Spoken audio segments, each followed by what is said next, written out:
Bismillahirrahmanirrahim. Assalamualaikum warahmatullahi wabarakatuh. Innal hamdalillah nahmaduhu wa nasta'inuhu wa min shururi anfusina wa min sayyiati a'malina. May yahdihillahu fala mudhillalah wa may yudhlil fala hadiyalah. Asyhadu an la ilaha illallah wa asyhadu anna Muhammadar Rasulullah. Rabbi shrah li sadri wa yassir li amri wahlul 'uqdatam min lisani yafqahu qawli. Pertama-tama kita panjatkan puja dan puji syukur kehadirat Allah Subhanahu wa taala yang telah melimpahkan nikmat, rahmat serta karunia-Nya kepada kita semua. Salawat dan salam semoga selalu tercurahkan kepada junjungan kita Nabi Agung, Nabi besar, Nabi Muhammad Sallallahu Alaihi Wasallam, serta keluarga, para sahabat dan umatnya yang senantiasa beriman hingga akhir zaman. Pertama-tama terima kasih kepada takmir masjid yang memperkenankan saya untuk membawakan kultum yang berjudul syukur. Hadirin yang dirahmati Allah, hari demi hari selalu kita dengarkan kalimat dan seruan untuk bersyukur kepada Allah Subhanahu wa taala. Bahkan tidak jarang kita mengucapkan kalimat syukur dengan mengucapkan alhamdulillah. Dengan demikian kita mengakui bahwa Allah Subhanahu wa taala telah melimpahkan nikmat dan karunia-Nya yang berlimpah kepada kita semua. Karena syukur sangat penting dan merupakan anjuran agama dan Nabi Muhammad Sallallahu Alaihi Wasallam,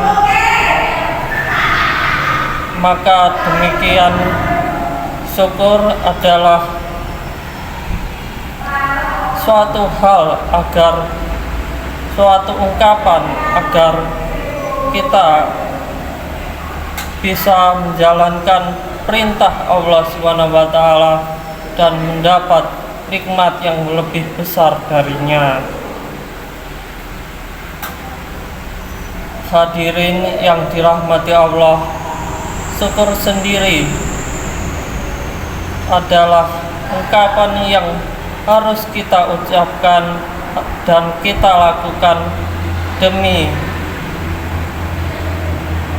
mengakui kebesaran dan keesaan Allah Subhanahu wa taala. Seringkali kita lupa saat kita merasa sehat, saat kita merasa banyak harta, saat kita merasa mendapatkan kebahagiaan yang kita inginkan, mendapatkan prestasi yang kita dambakan. Seringkali kita lupa akan bersyukur kepada Allah Subhanahu wa taala atas nikmat yang telah kita nikmati selama ini. Hadirin yang dirahmati Allah, kita baru bisa merasakan betapa berharganya nikmat yang telah Allah berikan kepada kita semua saat kita merasa sakit, saat kita merasa tidak punya harta, saat kita merasa tidak bahagia, bahkan saat kita merasa kurang beruntung.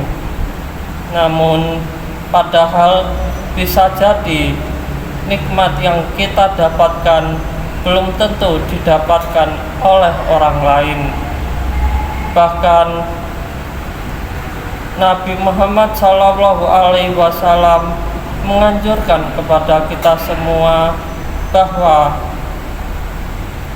untuk dalam urusan dunia hendaknya kita melihat ke bawah, melihat kepada orang-orang yang kurang beruntung, melihat kepada fakir dan miskin yang mungkin tidak seberuntung kita. Maka dari itu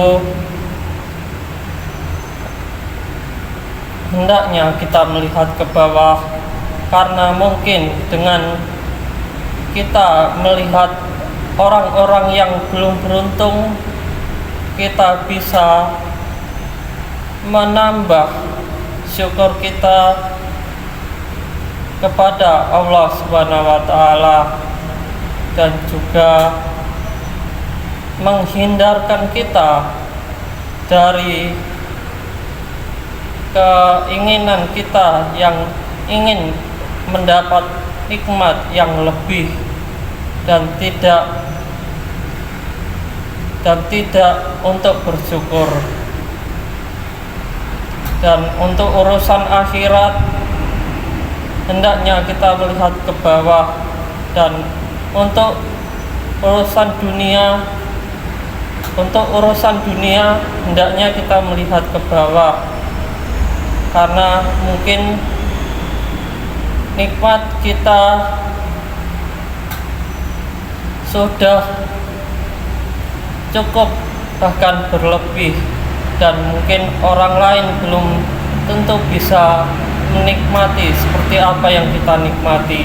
Dan untuk urusan akhirat hendaknya kita melihat ke atas, karena dengan kita melihat orang-orang yang sudah rajin dan giat untuk beribadah, insya Allah kita bisa lebih meniru mereka yang lebih rajin dalam beribadah, dan kita bisa mengintrospeksi diri atau muhasabah diri untuk lebih meningkatkan ketakwaan kepada Allah Subhanahu wa taala. Hadirin yang dirahmati Allah, Allah Subhanahu wa taala berfirman dalam Al-Qur'anul Karim, Bismillahirrahmanirrahim. La in syakartum la azidannakum inna adzabi lasyadid. Artinya, jika kalian bersyukur, maka aku akan menambah nikmat untuk kalian. Namun jika kalian ingkar kepadaku, sesungguhnya azabku sangat pedih. Quran Surat Ibrahim ayat 7. Ayat ini mengajarkan kepada kita bahwa syukur bukan hanya membuat hati menjadi tenang, tetapi juga membuka pintu tambahan nikmat dari Allah Subhanahu wa taala. Hadirin yang dirahmati Allah, bentuk syukur sendiri tidak hanya dapat diucapkan dengan lisan, tetapi juga dapat dilakukan dengan hati dan dengan perbuatan. Yang pertama adalah syukur dengan hati. Syukur dengan hati adalah syukur bahwa kita mengakui segala nikmat yang kita dapat, segala nikmat yang kita peroleh, semuanya berasal dari Allah Subhanahu wa taala. Dan yang kedua yaitu syukur dengan lisan. Syukur dengan lisan adalah syukur di mana kita senantiasa mengucapkan alhamdulillah dan mengakui segala sesuatu hanya berasal dari Allah Subhanahu wa taala. Dan jangan sampai kita lebih sering menggunakan lisan kita untuk mengeluh daripada untuk memperbanyak syukur kepada Allah Subhanahu wa taala. Kemudian yang ketiga adalah syukur dengan perbuatan. Syukur dengan perbuatan sendiri adalah merupakan syukur yang paling terlihat nyata. Syukur dengan perbuatan sendiri ditandai dengan jika kita memiliki tubuh yang sehat, harta yang melimpah, dan orang-orang di sekitar kita yang aware kepada kita, yang baik kepada kita manfaatkan itu semua untuk berbuat kebaikan dan berbuat amal soleh. Misalnya saat kita memiliki tubuh yang sehat, kita gunakan untuk beribadah kepada Allah, kita gunakan untuk mengaji, sholat, dan berzikir untuk mengingat asmanya. Sementara jika kita memiliki harta yang berlebih, kita sedekahkan di masjid-masjid sekitar kita, di kota amal di sekitar kita, dan kita berikan kepada orang-orang yang membutuhkan. Rasulullah Shallallahu Alaihi Wasallam pernah mengajarkan kepada kita untuk tidak berbuat kufur, tidak melalaikan nikmat yang telah diberikan oleh Allah Subhanahu wa taala. Dengan demikian, insya Allah akan lebih melimpahkan nikmat kepada kita semua. Semoga kita semua termasuk hamba-hamba Allah yang pandai untuk bersyukur dan mampu menjaga nikmat yang telah diberikan kepada kita semua. Itu saja yang dapat saya sampaikan dalam kultum saya. Akhirul kalam, wabillahi taufiq wal hidayah. Wassalamualaikum warahmatullahi wabarakatuh.